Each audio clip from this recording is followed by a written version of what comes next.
আমন্ত্রণ দিনের বাংলায়, সঙ্গে আছি আমি আফরিন সুমনা। শুরুতেই সংবাদ শিরোনাম। 2 সপ্তাহের সংঘাতের পর ইরান ইসরায়েল যুদ্ধবিরতি কার্যকর, উভয় পক্ষকে অস্ত্রবিরতি লঙ্ঘন না করার আহ্বান ডোনাল্ড ট্রাম্পের। জাতীয় অর্থনৈতিক পরিষদের নির্বাহী কমিটিতে 17 প্রকল্প অনুমোদন, ব্যয় হবে 9,000 কোটি টাকা। এবং সরকার গতিশীল না হলে মানুষের নিরাপত্তা নিশ্চিত করা সম্ভব নয়, মন্তব্য রিজভির।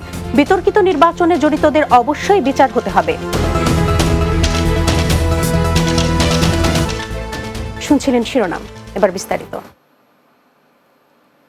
টানা প্রায় 2 সপ্তাহের সংঘাতের পর ইরান ও ইসরায়েলের মধ্যে যুদ্ধবিরতি কার্যকর হয়েছে। সামাজিক যোগাযোগ মাধ্যমে এ দাবি করে মার্কিন প্রেসিডেন্ট ডোনাল্ড ট্রাম্প উভয় পক্ষকেই যুদ্ধবিরতি লঙ্ঘন না করার আহ্বান জানিয়েছেন। ইরানের সঙ্গে দ্বিপাক্ষিক অস্ত্রবিরতির মার্কিন প্রস্তাবে তারা রাজি হয়েছে বলে নিশ্চিত করেছে ইসরায়েল। এদিকে ইসরায়েলের সাথে যুদ্ধবিরতিতে সম্মতির কথা জানিয়েছে ইরান। এ ঘোষণার কয়েক ঘন্টার মধ্যে ইসরায়েল দাবি করেছে যে ইরান যুদ্ধবিরতি লঙ্ঘন করেছে এবং তাদেরকে পাল্টা জবাব দেয়া হবে। তবে এই দাবি নাকচ করেছে ইরান। তারা বলেন, যুদ্ধবিরতি শুরুর পর ইসরায়েলে কোনো ক্ষেপণাস্ত্র হামলা চালানো হয়নি। উপজেলা কমপ্লেক্স সম্প্রসারণ প্রকল্পের দ্বিতীয় সংশোধিত বাস্তুচ্যুত রোহিঙ্গা জনগোষ্ঠী এবং স্থানীয় জনসমাজের সমন্বিত সেবা ও জীবন জীবিকা উন্নয়ন প্রকল্প সহ মোট 17টি প্রকল্পের অনুমোদন দিয়েছে জাতীয় অর্থনৈতিক পরিষদের নির্বাহী কমিটি একনেক। এ প্রকল্পগুলো বাস্তবায়নে মোট ব্যয় হবে প্রায় 9,000 কোটি টাকা।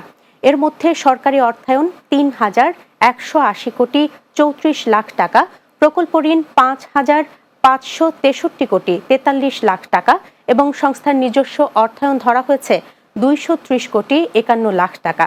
মঙ্গলবার সকালে রাজধানীর শেরেবাংলা নগরের NEC সম্মেলন কক্ষে প্রধান উপদেষ্টা ডক্টর মোহাম্মদ ইউনূসের সভাপতিত্বে অনুষ্ঠিত বৈঠকে এ প্রকল্পগুলোর অনুমোদন দেয়া হয়। এছাড়া একনেক সভায় ইতিমধ্যে অনুমোদিত 15টি প্রকল্প সম্পর্কে একনেক সদস্যদের অবহিত করা হয়।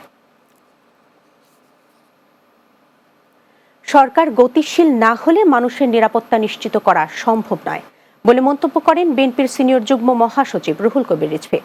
মঙ্গলবার দুপুরে শহীদ জিয়াউর রহমানের সমাধিতে শ্রদ্ধা নিবেদন শেষে এ মন্তব্য করেন তিনি। মব জাস্টিস প্রসঙ্গে তিনি বলেন, বাংলাদেশে যারা বিতর্কিত নির্বাচনের দায়িত্বে ছিলেন তাদের অবশ্যই বিচার হতে হবে, তবে সেটি মব কিংবা হেনস্থার মাধ্যমে নয়। বলেন, আইন অনুযায়ী রাতের ভোট ও ডামি নির্বাচনের সাথে যুক্তদের বিচার করতে হবে। পুলিশের সামনে কিভাবে হেনস্থার ঘটনা ঘটে সে বিষয়টি খতিয়ে দেখার আহ্বান জানান তিনি।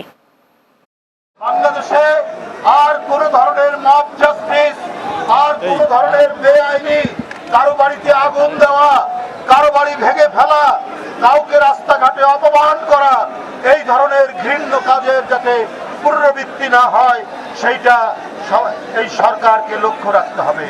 যারা বিরোধী দলের মনোনয়ন প্রত্যাশীকে সে মনোনয়ন জমা দিতে পারেনি, এর জন্য দায়ী এই 3 নির্বাচন কমিশন, তাদের আইনসঙ্গতভাবে বিচার। মব জাস্টিস ঠেকাতে ব্যর্থ হলে সংশ্লিষ্ট পুলিশ সদস্যদের বিরুদ্ধে ব্যবস্থা নেওয়া হবে বলে জানিয়েছেন Dhaka metropolitan police DMP commissioner Sheikh Mohammad Sajjad Ali. মঙ্গলবার দুপুরে জাপানি সংস্থা জাইকার কারিগরি সহযোগিতায় ও DRSP প্রজেক্টের অধীনে সড়ক নিরাপত্তা পোস্টার ও স্লোগান প্রতিযোগিতার পুরস্কার বিতরণ অনুষ্ঠান শেষে তিনি একথা বলেন। DMP কমিশনার আরও বলেন, কোনো ধরনের মব জাস্টিসকে প্রশ্রয় দেয়া হবে না, আর মামলা করে দোষীদের আইনের আওতায় আনা হবে বলে জানান।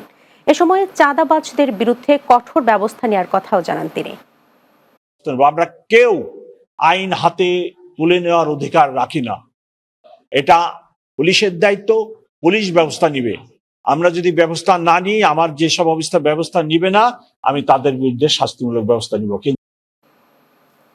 নিম্নমানের সামগ্রী দিয়ে কার্পেটিং করায় কুমিল্লার দেবিদ্বারে প্রায় 2.5 কিলোমিটার সড়কের কাজ বন্ধ করে দিয়েছেন জাতীয় নাগরিক পার্টি NCP দক্ষিণাঞ্চলের মুখ্য সংগঠক হাসনাত আব্দুল্লাহ। সোমবার উপজেলার রসুলপুর ইউনিয়নের আব্দুল্লাহপুর থেকে সুবিল ইউনিয়নের বুড়িরপাড় বাজার পর্যন্ত সড়কের কার্পেটিং কাজ পরিদর্শনে গিয়ে ওই পদক্ষেপ নেন তিনি। পরে উপজেলা প্রকৌশলীকে ঘটনাস্থলে এনে তাৎক্ষণিকভাবে কাজ বন্ধের জন্য বলেন। এ সময় হাসনাত আব্দুল্লাহ বলেন, সরকার যে টাকা দেয় তা জনগণের রক্ত ঘামের টাকা। এসব টাকায় তৈরি রাস্তা জনসাধারণের জন্য, কারো পকেট ভারী করার জন্য নয়। দিনের বাংলায় নিচ্ছি বিরতি। ফিরে আসার পর অন্যান্য সংবাদের সাথে আরো যা থাকছে। দীর্ঘদিন সংস্কার না হওয়ায় জয়পুরহাট পৌর সড়কগুলো পরিণত হয়েছে মরণ ফাঁদে। প্রায়ই ঘটছে দুর্ঘটনা। সমস্যা সমাধানের আশ্বাস পৌর কর্তৃপক্ষের।